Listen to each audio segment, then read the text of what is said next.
மறைக்கப்பட்ட துருக்கியின் வரலாறு. கமால் அட்டாதுர்க் துருக்கியின் அதிபர். அவனை அறியாதவர்களுக்கு இந்த தகவல்.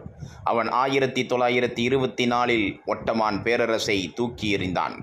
அவன் 1926இல் இஸ்லாமிய சட்டத்தை முற்றிலுமாக ஒழித்தான். ஆண்களுக்கும் பெண்களுக்கும் சமமான வாரிசுரிமை அவன் ஏற்படுத்தினான். துருக்கியர்கள் ஹஜ் அல்லது உமரா செய்வதை தடுத்தான். பள்ளிகளில் அரபு மொழியை தடை செய்தான்.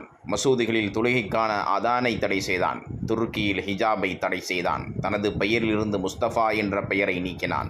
வெள்ளிக்கிழமையை வார விடுமுறையாக ஞாயிற்றுக்கிழமையாக மாற்றினான். அரபு எழுத்துக்களை மொழியிலிருந்து ஒழித்தான். பதவியேற்ற போது அல்லாஹ்வின் மீது சத்தியத்தை மாற்றி மரியாதையின் மீது சத்தியமாக என்று மாற்றினான். தனது அணுகுமுறையை நிராகரித்த நூற்றுக்கணக்கான அறிஞர்கள் மற்றும் மார்க்க சட்ட வல்லுநர்கள் அவர்களை தூக்கிலிட்டான்.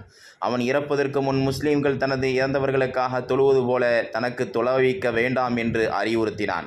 1923ஆம் ஆண்டு துருக்கிய நாடாளுமன்றத்தில் அட்டாதுர்க் கூறினான், நான் இப்பொழுது 20ஆம் நூற்றாண்டில் தொழில்துறை யுகத்திலும் இருக்கிறோம். அத்திப்பழங்கள் மற்றும் ஆலிவுகளை தேடும் ஒரு புத்தகத்தை நாம் பின்பற்ற முடியாது. புனித குர்ஆனை இவ்வாறு சாடினான். எனவே அல்லாஹ் சிவப்பு எறும்புகளால் அவனை அழித்தான். அவை அவனது உடலை தின்று அழித்தன. 2 ஆண்டுகளுக்கு பிறகு மருத்துவம் அட்டாதுர்க் இறந்த நோய்க்கு ஒரு மருந்தை கண்டுபிடித்தது. அது ஆசீர்வதிக்கப்பட்ட அத்தி மரத்தின் பட்டையிலிருந்து எடுக்கப்பட்டது.